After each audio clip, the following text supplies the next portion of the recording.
हमारे साथ बैठे हुए हैं हमारे डॉक्टर सप्तऋषि, विख्यात इतिहासकार, चिंतक, थिंकर और लगातार पुस्तकें पढ़ने वाले। आप पीछे देख सकते हैं उनकी किताबें, हफ्ते में, महीने में इनके पास लगातार नई नई पुस्तकें आती रहती है। हमारे कुलीग हैं और इतिहास में इनकी बहुत गहरी रुचि है। आधुनिक इतिहास में सबाल्टर्न और सबाल्टर्न में भी जो ट्राइबल जो डिस्कोर्स रहा है उस पर इन्होंने अपना पीएचडी का शोध किया है। मैं इनके व्यक्तिगत परिचय की तरफ बहुत ज़्यादा न जा करके अभी ये हमारे जो महत्वपूर्ण इतिहासकार हैं एरिक हॉब्सबॉम, उनकी पुस्तक पढ़ रहे हैं। मैं सर से आग्रह करूंगा कि ज़रा बताएं कि आप पुस्तक की मोटा मोटी आखिर आपने पुस्तक क्यों मंगवाई। देखिए, मुझे तो पहले से उतना ज़्यादा इनके बारे में डिटेल्स में जानकारी नहीं था कि एरिक हॉब्सबॉम के राइटिंग्स के बारे में। हालांकि स्कूल टाइम में या फिर यूनिवर्सिटी टाइम में उनके बारे में पढ़ा था, बट उनका किताब के बारे में पहली बार I came to know on his writings and on in the articles and books में पढ़ना। तो पहला बुक मैंने जो लिया हॉब्सबॉम का वो था ऑन हिस्ट्री। बुक डिस्प्ले कीजिए इधर। हाँ, ये वाला है या ऑन हिस्ट्री। तो इसमें हॉब्सबॉम जो है ये मार्क्सिस्ट हिस्टोरियन है। पहली बात ये है, ये हर एक राइटिंग्स को क्लास स्ट्रगल या फिर सोशल स्ट्रक्चर के तहत से नीचे हिस्ट्री फ्रॉम बिलो जैसे सबाल्टर्न क्लास का मेन थ्योरी है। हॉब्सबॉम मेनली क्लास स्ट्रगल या फिर मार्क्सिस्ट आइडियोलॉजी में हिस्ट्री राइटिंग करते हैं, मेथड्स में बिलीव करते हैं। जैसे प्रसिद्ध इतिहासकार रवींद्रनाथ थापर हो या इरफान हबीब हो, सब मार्क्सिस्ट हिस्टोरियन है। तो इसके बुक में मेनली जो एरिया है वो हिस्ट्री कैसे नए से सोचा जा सकता है उसके बारे में इसने लिखा है। हालांकि मैं अभी 2-3 चैप्टर ही पढ़ा हूँ, पूरा बुक्स अभी बाकी है। तो मैंने उसका हिस्टोग्राफी के बारे में पढ़ रहा था कि उसने कैसे, क्योंकि नया सोच लाने की कोशिश कर रहा है। उसका राइटिंग स्टाइल मुझे बहुत अच्छा लगा, बहुत यूनिक है। जैसे नॉर्मल जो से राजाओं का इतिहास होता है या फिर सामाजिक इतिहास होता है उसमें ज़्यादा वो उसने फोकस नहीं किया है। हालांकि उसने सबाल्टर्न स्टडीज और फिर हिस्टोग्राफी में ही ज़्यादा उसने काम कर रहे हैं। तो ये बात मुझे बहुत अच्छा लगा है। तो आगे देखते हैं और क्या जानकारी मिलता है। हाल ही में तो अभी नया नया स्टार्ट किया हूँ बुक को, देखते हैं। अच्छा, बहुत ही अच्छी बात है आप एरिक हॉब्सबॉम के बारे में इस प्रकार के अपना विचार दे रहे हैं। अब मैं सिर्फ ये जानना चाह रहा था कि मतलब आखिर हॉब्सबॉम जो है, जो पारंपरिक जो इतिहासकार हैं उनसे भाषा और लेखन में मतलब जो उनका जो मेन डिपार्चर है वो मतलब किस तरह से भिन्न है। उसका लेखन, उसका स्टाइल बहुत ही इजी है to understand. His language is very I mean simple कहा जा सकता है। जैसे रणजीत गुहा का जैसे लैंग्वेज हो या फिर गायत्री स्पिवाक हो या फिर पार्थ चैटर्जी या फिर आप डेविड हार्डीमैन या फिर इसको पकड़ लीजिए जिसने भी सबाल्टर्न हिस्टोरियंस है, शाहिद आमिन। तो इन लोग का राइटिंग स्टाइल जो है बहुत क्रिटिकल स्टाइल है। बोले तो मतलब बहुत कठिन लग सकता है किसी को जो जिनको हिस्ट्री मतलब इंग्लिश लैंग्वेज में उतना ज़्यादा डीपली जानकारी नहीं है वर्ड्स और सेंटेंस में। बट हॉब्सबॉम का राइटिंग स्टाइल बहुत ही इजी है। जैसे मैंने एंशिएंट हिस्ट्री में अगर कई भी किताब पढ़ा जाए तो भूपिंदर सिंह का बहुत राइटिंग स्टाइल वो भी मुझे अच्छा लगा। उसका भी स्टाइल बहुत इजी है। जैसे आर एस शर्मा है, उसका भी मैंने बहुत अच्छा लगा है। तो हॉब्सबॉम का स्टाइल मुझे बहुत अच्छा लगा और बहुत ईजी है और समझने में बहुत कोई दिक्कत नहीं आया और कोई भी पढ़ सकता है। अच्छा, मैं ये जानना चाह रहा था कि जो अगर मतलब इतिहास के जो तमाम अध्येता हैं, जो स्कॉलर उनके लिए ठीक है, लेकिन जो सामान्य पाठक अगर इतिहास को समझना चाहें, चाहे भारतीय इतिहास हो, चाहे वेस्टर्न का इतिहास हो, या इतिहास लिखने की जो परंपरा रही है, तो उसमें हॉब्सबॉम की मतलब जो राइटिंग किस तरह से मतलब हेल्प कर सकती है। एक आम सामान्य पाठक की बात कर रहा हूँ, चाहे वो साहित्य का हो सकता है, चाहे वो इकोनॉमिक्स का हो सकता है, चाहे आजकल जो कॉमर्स का ज़माना, बाजार का ज़माना है। तो उस स्थिति में इतिहास, क्योंकि व्हाट्सअप इतिहास आप जानते हैं सब तरफ चल रहा है, तो उस स्थिति में एक वास्तविक इतिहास को समझने के लिए भी और इतिहास की दृष्टि को साफ करने के लिए भी, और ख़ासतौर से मैंने कहा जो सामान्य आम आदमी, किसी को कॉमन मैन कहते हैं, उसके लिए मतलब क्या नया रास्ता दिखा रहे हैं। नया रास्ता यही दिखा रहा है कि हिस्ट्री का जो आई मीन जो प्राचीन काल से या फिर आफ्टर इंडिपेंडेंस जैसे हिस्ट्री का स्रोत हम देख सकते हैं, उनसे थोड़ा सा अलग होकर इसने जो काम स्टार्ट किया है वही एक नया सा सोच मैं बोल सकता हूँ। क्योंकि पास्ट हिस्ट्री में देखा जाए तो ज़्यादातर हिस्टोरियन जो थे आफ्टर इंडिपेंडेंस 47 में सब पॉलिटिकल हिस्ट्री में ज़्यादा बिलीव करते थे और पॉलिटिकल स्टाइल में ही ज़्यादा लिखते थे और राजाओं का प्रशंसा ज़्यादा करते थे और फिर मतलब कॉलोनियल स्टाइल, कॉलोनियल हिस्ट्री लिखते थे ज़्यादा। तो इसमें हॉब्सबॉम का राइटिंग जो स्टाइल है ये मेरे ख्याल से कोई भी पाठक आराम से पढ़ सकते हैं और इसमें कोई दिक्कत की बात नहीं है। और समझने में, as I already said that, समझने में बहुत ईजी है। और मेरे ख्याल से हाउसबोम का किताब लोगों को पढ़ना चाहिए। तो सोशल मीडिया भी जा सकते हैं, PDF भी पढ़ सकते हैं। तो मैं ज़रूर रिकमेंड करूँगा कि आप ये किताब पढ़ें, कोई भी किताब उठाए पढ़ें, और पहले आर्टिकल पढ़ें, आर्टिकल पर उसके बारे में जाने उसका कौन है, कौन थे, उसके बाद आप अगर आपको इंटरेस्ट हो तो उसके बाद आप पढ़ सकते हैं उसका राइटिंग। बाकी आप थोड़ा उनका परिचय बता दीजिए किताब में देख करके, आप कौन कौन सी बुक्स है उनकी थोड़ा जानकारी दे दीजिए। उसने बहुत सारे किताब लिखे हैं, जैसे उसका जो मेन राइटिंग्स है वो है एज बोल के, एज का चारों थोड़ा डिस्क्राइब कीजिए इसको, क्या चीज़ चारों है, क्या चीज़ है। जैसे एज ऑफ रेवोल्यूशन उसने बोला है, रेवोल्यूशन में क्या होता है, उनके फरासी जो रेवोल्यूशन हुआ था, आराम से बोलिए, आप सहज होकर बोलिए। नेपोलियन के टाइम में जो, जैसे 1789 में 84 में जैसे फ्रेंच रेवोल्यूशन हुआ था, वहाँ से स्टार्ट हो रहा है 89 से, उसके बाद 1848 तक इसने ये जो रेवोल्यूशन किया कहा है। उसके बाद जो उसका कैपिटलिज्म स्टार्ट होता है, यू कैन सी दैट 1848 के बाद थोड़ा सा इंडस्ट्रियल ग्रोथ होता है, या फिर कुछ कैपिटलिज्म का नया सा सोच जो आ गया उस टाइम। उसके ऊपर में सेकंड उसका वॉल्यूम जो बुक है उसका नाम है एज ऑफ कैपिटल, जो स्टार्ट होता है 1848 से 1875 तक। जो इंडिया में जैसे 1875 में कांग्रेस का बर्थ होता है उस टाइम में। तो देन उसके बाद आता है जो एम्पायर, एम्पायर में स्टार्ट होता है 1875 से 1914 तक। We can see that in 1914 that उसके बाद जो मेन जो रशियन रेवोल्यूशन होता है उसका जो मेन स्टार्ट वहाँ से हुआ गया, और फर्स्ट वर्ल्ड वॉर भी हुआ था 1914 से। तो we can see that some changes in the history of the empire system, the decline of the Tsar Nicholas, we can see that, and also first world war का शुरू भी उस time हुआ था। तो एज ऑफ एम्पायर उसने divide किया है, और लास्ट में लिख रहा है कि 1914 से 1991 उसका टाइम में लिख रहा है एज ऑफ एक्सट्रीम। एक्सट्रीम मतलब उसमें आप सेकंड वर्ल्ड वॉर पकड़ लीजिए, फर्स्ट वर्ल्ड वॉर पकड़ लीजिए, देन इंडिया का इंडिपेंडेंस हो रहा है, तो लॉट्स ऑफ पॉलिटिकल चेंजेस हुआ है। उसके बाद कोल्ड वॉर हो रहा है, कोल्ड वॉर बिटवीन अमेरिका और रूस के, और अंदर उसके बाद बर्लिन वॉल का डिक्लाइन भी हो रहा है, you can see. So lots of things are there from 1914 to 1991। तो ये चारों बुक है एजेस बोल के, Age of Revolution, Capital, Empire and Extremes. तो ये बुक पढ़े। और मैं बोलूँगा अगर आपको हिस्ट्री जानना है तो पहला बुक आप स्टार्ट करें ऑन हिस्ट्री, जो अभी मेरे हाथ में है। उसके बाद आप अगर आपको मार्क्सिस्ट हिस्ट्री में ज़्यादा इंटरेस्ट है तो आप उसका और एक बुक है जो हिस्ट्री मार्क्सिज्म के ऊपर है, वो भी पढ़ सकते हैं, और एम्पायर के बाद ऊपर भी है। तो आप कोई बुक स्टार्ट कर सकते हैं। तो मैं रिकमेंड करूंगा कि आप अगर हिस्ट्री को जानना चाहते हैं ऑन द बेसिक लेवल तो you can start with the on history book name. और वो EH कार की जो किताब है, इतिहास क्या है वो? हाँ, वो what is history EH car ने लिखा था, हाउसबोम के पहले लिखा था EH कार ने। और हिस्ट्री उसका आपका उसका राइटिंग स्टाइल थोड़ा सा क्रिटिकल है मैं बोलूँगा, और समझने में थोड़ा सा उसको आपको डिक्शनरी लग सकता है, या फिर आप अगर उसका आपको दखल है इंग्लिश में तो ठीक है, बट सबके लिए मतलब कोई भी आदमी उठा के वो बुक पढ़ने में थोड़ा सा दिक्कत आ सकता है मेरे ख्याल से। तो उस हिसाब से मुझे कि ये ऑन हिस्ट्री ज़्यादा ईजी लगा। और हमारे जो विद्यार्थी नए विद्यार्थी उनके लिए क्या कहेंगे इतिहास के बारे में? उनको कैसे पढ़ना चाहिए, क्या समझना चाहिए उनको? देखिए, अभी तो हिस्ट्री का सिलेबस तो चेंज हो गया है और सब कुछ धीरे धीरे चेंज हो रहा है।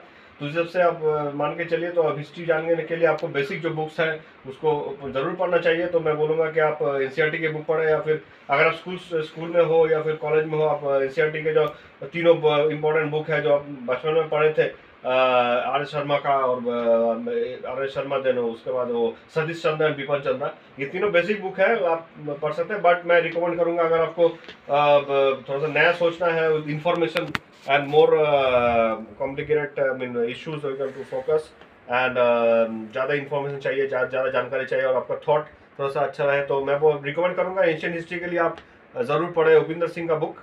अब आपको अमेजोन में मिलेगा, फ्लिपकार्ट में मिलेगा, कोई भी ऑनलाइन में मिलेगा, और सोर्स में उपिंदर सिंह का राइटिंग जो है वो मुझे अच्छा लगा इन एंशिएंट हिस्ट्री। उसने बहुत अच्छा काम किया है एंशिएंट हिस्ट्री में, specially from Harappan civilization time to Harsha's time. और बाद में उपिंदर सिंह के बाद जो मिडिवल इंडिया स्टार्ट होता है उसमें मैं रिकमेंड करूँगा, सतीश चंद्र बेस्ट है, बट इरफान हबीब पढ़ सकते हैं आप। हबीब का भी बुक बहुत सही है नया विद्यार्थी के लिए, आपको बहुत अच्छे जानकारी मिलेगा, और आपका थोड़ा सा सोचने में क्रिएटिव माइंड के लिए भी अच्छा है। और मॉडर्न हिस्ट्री के लिए मैं तो जरूर रिकमेंड करूंगा सुमित सरकार एंड ऑल्सो शेखर बंदोपाध्याय। ये दोनों बुक जो है अभी मॉडर्न इंडिया के लिए अभी मैं बोलूँगा बेस्ट है। ये दोनों बुक, एक शेखर बंदोपाध्याय का बुक है जिसमें ज़्यादा बहुत इन्फॉर्मेशन है, हर लाइन में इन्फॉर्मेशन है। आप अगर पेन से या पेंसिल से मार्क करना स्टार्ट करें तो पूरा पूरा बुक ही काला हो जाएगा अगर आपको इन्फॉर्मेशन चाहिए। और अगर आपको थोड़ा सा क्रिएटिव थिंकिंग करना है, थोड़ा सा थ्योरी जानना है, तो मैं बोलूँगा सुमित सरकार का मॉडर्न इंडिया जो बुक है, ये तीनों बुक इंडियन हिस्ट्री के लिए मैं बोलूँगा ये तीनों आई मीन तीनों फेज में तीनों जो बुक मैं नाम बोला हूँ, उपिंदर सिंह, सतीश चंद्र, विपिन चंद्र, आई मीन शेखर बंदोपाध्याय और सुमित सरकार, ये चारों बुक मेरे ख्याल से अभी टाइम में बेस्ट है फॉर द न्यू कैंडिडेट्स और new student who are want to learn history in their own way perspectives. और हमारे जो हिंदुस्तान के जो इतिहासकार रहे हैं उनमें जैसे रोमिला जी रही, वो सीनियर है, लेकिन अभी जो रामचंद्र गुहा भी तो इतिहास लिख रहे हैं ना। रामचंद्र गुहा का इतिहास भी ठीक है, उसने गांधी के ऊपर बहुत सारे किताब लिखा है और India after Gandhi, for Gandhi बोल के। बट गोवा से मैं बोलूँगा गोवा का स्टाइल भी ठीक है, बट मेरा मैं उतना ज़्यादा अभी तक गोवा में, रामचंद्र गुहा में ज़्यादा मैं इन्वॉल्व नहीं हुआ हूँ। शायद in upcoming days I definitely go through his writings and all. But modern India में मैं वही जो बोलूँ, मैं वही मेरे ख्याल से अभी शेखर बंदोपाध्याय मेरा मैं बोलूँगा कोई अच्छा उसमें काम कर रहा है। और इतिहास लिखने मॉडर्न हिस्ट्री में देखिए, इतिहास में ये भी है ना कि इतिहास लिखने की 2-3 धाराएं भी रही भारत में, चाहे राष्ट्रवादी धारा हो, चाहे मार्क्सिस्ट वाली धारा हो, चाहे कॉलोनियल सिस्टम की धारा हो, तो उसमें भी तो डिफर करना पड़ेगा ना। हाँ, पर स्टार्ट कर रहे हैं तो हिस्टोग्राफी के बारे में बात कर रहे हैं। Histography means writing of mean the methods of history writing of the historian और scholars they used to write history in their own way, in their own methods और ऑन देयर ओन पर्सपेक्टिव्स। उसको बोलते हैं histography, historical method simple word में बोला जाए तो history method का जो ये है कि आपको इसमें 4 स्कूल है, सब डिवीजन हुआ है इसमें, जैसे कैम्ब्रिज स्कूल है और इंपीरियलिस्ट स्कूल है, उसके बाद आ गया अब नेशनलिस्ट स्कूल है, देन मार्क्सिस्ट स्कूल है, लास्ट में सबल्टन स्कूल है। और सबल्टन के बाद भी अभी हिस्ट्री का नया काम चल रहा है, उसमें जैसे जेंडर स्टडी हो गया, उसके बाद आप पोस्ट कॉलोनियल स्टडीज हो गया, तो बहुत सारे अभी लाइन स्टार्ट हो गया है। तो अगर हम कैम्ब्रिज स्टाइल में बात करें इंपीरियल हिस्ट्री में, तो देखा जाए तो उस टाइम बहुत सारा पुराना राइटर का किताब है, अभी मुझे मेरे दिमाग में नहीं आ रहा है। कमिंग नेशनल हिस्ट्री जो अभी जातीयतावादी चिंताधारा जो है, उसमें आप आरसी मजूमदार की राइटिंग्स पढ़ सकते हैं। आरसी मजूमदार, रमेश चंद्र मजूमदार, उसका राइटिंग के लिए आप नेशनल हिस्ट्री के पढ़े। AC रायचौधरी भी है, के दत्ता भी है, ये सब नेशनल हिस्ट्री में काम किया है। और मार्क्सिस्ट हिस्टोरियन में अगर बात करें तो रविंद्र थप्पर है, इरफान हबीब, ये सब मार्क्सिस्ट हिस्टोरियन है, BD चट्टोपाध्याय, तो ये सब मार्क्सिस्ट हिस्ट्री में काम किया। जैसे एरिक हाउसबॉम, ये भी मार्क्सिस्ट हिस्टोरियन है। और जैसे तो सबल्टन स्टडीज में आप देखा जाए तो रंजीत गुहा ने स्टार्ट किया सबल्टन हिस्ट्री ऑफ स्कूल। उसमें पहली बार देखा कि जैसे इंडियन फ्रीडम मूवमेंट हुआ था, जो गांधी के टाइम में हम बोलते हैं कि गांधी और नेहरू के टाइम में जो उसने उसको श्रेय जाते हैं कि उन लोग ही की वजह से इंडिया को इंडिपेंडेंस मिला है, बट ऐसी बात सच नहीं है। They have to focus history from the below, or they have to focus history from the class movement or class struggle, workers or prostitutes or I mean peasants, tribes, so local local citizens, they are also involved in the independence movement, not only the charisma of Gandhi or Nehru or some other heroes. So Ranajit Guha ने first time उसको खंडन किया, उसका जो ये था, तो उसने स्टार्ट किया कि हम हिस्ट्री को देखेंगे ऐसे फ्रॉम बिलो साइड से और मार्जिनलाइज्ड क्लास से देखेंगे हिस्ट्री को। जो तो उसने पहली बार जो बुक उसका लिखा था, जैसे उसका फर्स्ट जो बुक आया था पीजेंट इंसर्जेंसी बोल के एक बुक आया था, और उसके बाद elementary aspects of the peasant insurgency in colonial India, उसका जो बुक पहली बुक हुआ था आया था, उसमें पहले बार उसने ये काम किया था। और इसने प्रभावित हुआ था एंटोनियो ग्राम्स्की, जो इटालियन मार्क्सिस्ट स्कॉलर थे, उसके राइटिंग से उसने बहुत प्रभावित हुआ के, और ग्राम्स्की ने पहली बार ये वर्ड सबल्टन यूज़ किया था उसके राइटिंग्स में, प्रिजनर्स नोटबुक में, जब ग्राम्स्की ने पहली बार वर्ड यूज़ किया आई मीन इन्फीरियर रैंक को समझाने के लिए, ये वर्ड सबल्टन। तो सबल्टन वर्ड को रणजीत गुहा ने बहुत पॉपुलर किया है। देन सबल्टन स्टडीज़ का किताब वॉल्यूम आते स्टार्ट हुआ 1983 के स्टार्ट में। उसके बाद में उसने 5 वॉल्यूम 6 वॉल्यूम का एडिटर था, बाद में उसने एडिटर ने एडिटरशिप छोड़ दिया। So lots of people, students, they involved in this project, subaltern studies, not only Guha. Apart from Guha, some like David Hardiman, Shahid Amin, Partho Chatterjee, Gayatri Spivak, Sumit Sarkar. So बहुत सारे scholars उसमें join किए subaltern studies history group में। तो धीरे धीरे ये काम होता गया। बाद में देखा जाए थोड़ा सा स्लो डाउन हो गया है, अभी उतना ज़्यादा अब राइटिंग्स नहीं हो रहा है सबल्टन स्टडीज़ में भी। का लास्ट जो वॉल्यूम आया था उसके बाद बहुत सारा टाइम अभी हो गया है। काम नया दीपेश चक्रवर्ती काम कर रहे हैं, बट थोड़ा सा स्लो डाउन अभी चल रहा है। In the meantime some gender history also emerge. Gender history में गायत्री स्पिवाक ने बहुत काम किया, अच्छा काम किया है। और उसके बाद स्लेव का हिस्ट्री चल रहा है, slavery, we are talking about the transatlantic slave, उसका भी काम बहुत इंपॉर्टेंट काम अभी हो रहा है। So these are the new areas of history in the after that Marxist historiography, or you can see the Marxist school. I mean later 19th century, 20th century. Yeah. दूसरा ये भी है कि भारत में जो मार्क्सिज्म जो है ना वो लगातार डिक्लाइन क्यों कर रहा है, वो भी खास तौर से पॉलिटिक्स से लेकर के बाकी तमाम चीज़ों में। और भारत में इसके सफल और असफल होने के जो कारण रहे उसमें आपकी क्या राय है, क्या मत है आपका? इसका बहुत सारे कारण हो सकता है। अगर हम पॉलिटिकल एंगल से देखा जाए तो देखे कि मार्क्सिज्म जो है ये धीरे धीरे जा रहा है। अगर इंडिया की बात करें, अगर पॉलिटिक्स की बात करें, तो जो मार्क्सिस्ट गवर्नमेंट था उस टाइम आफ्टर 2000 और उसके बाद धीरे धीरे डिक्लाइन का 2010 के बाद धीरे धीरे हम डिक्लाइन उसका देख रहे हैं। इसका मेन कारण जो है, जो नव पीढ़ी जो है, जो नौजवान भारत है, उन लोग को वो सोच जो है मार्क्सिस्ट थ्योरी का, मुझे लगता है कि ये थोड़ा सा पहले से थोड़ा सा कम उसको प्रभावित कर रहा है शायद। मेरा ये सोच है, ये शायद गलत भी हो सकता है, मैं ठीक भी हो सकता हूँ, मुझे I mean in between the conflict. But जो है, जो पुराने टाइम में अगर 90s की बात करें, 80s की बात करें, उस टाइम जो लीडर्स थे, मार्क्सिस्ट लीडर्स थे, कम्युनिस्ट लीडर थे, उसमें वो ज़्यादा ही उसने काम किए थे मार्क्सिस्ट हिस्ट्री के, आई मीन मार्क्सिस्ट क्लास के ऊपर, मार्क्सिस्ट आइडियोलॉजी के ऊपर। बाद में देखा जाए तो उन लोग का गुजरने के बाद या फिर उन लोग को जाने के बाद जो नया पीढ़ी है उन लोग को भी चांस कम मिल रहा है कि सामने आए और काम करें। तो मेरे ख्याल से ये आइडियोलॉजी का जो है डिक्लाइनिंग हो रहा है। तो मैं ये चाहूँगा कि जो नया पीढ़ी है उनको ज़्यादा प्रभावित करे मार्क्सिस्ट थ्योरी में और मार्क्सिस्ट क्लास स्ट्रगल का हिस्ट्री में, ताकि वो लोग भी सामने आए और काम करें और देश के लिए काम करें। और नीचे जो क्लास है, जो मार्जिनलाइज्ड सेक्शन है, जो लोकल क्लास है, उनके लोग के लिए काम, उन लोग का अपलिमेंट के लिए काम करें।